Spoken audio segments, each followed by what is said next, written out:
Danes bomo delali ribi namaz, oziroma bolj konkretno tunin.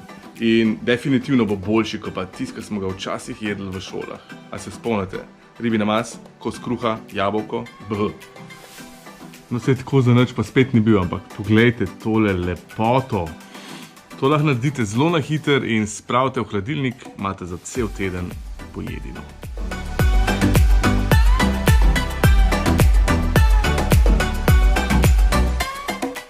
Vzamemo kapre in jih narežemo na zelo drobne koščke.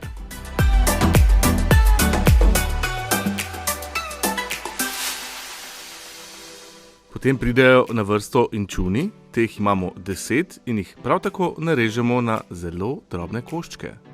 Vzamemo šop drobnjaka in ga nasekljamo.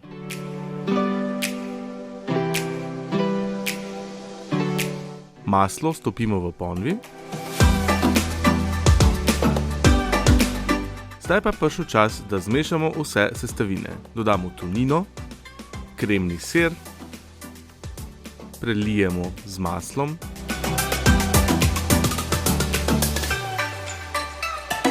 potem pa dodamo še kapre in pa inčune, drobnjak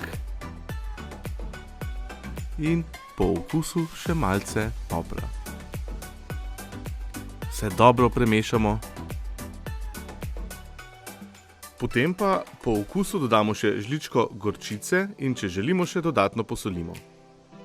Vse še enkrat dobro premešamo in tunin namaz je pripravljen.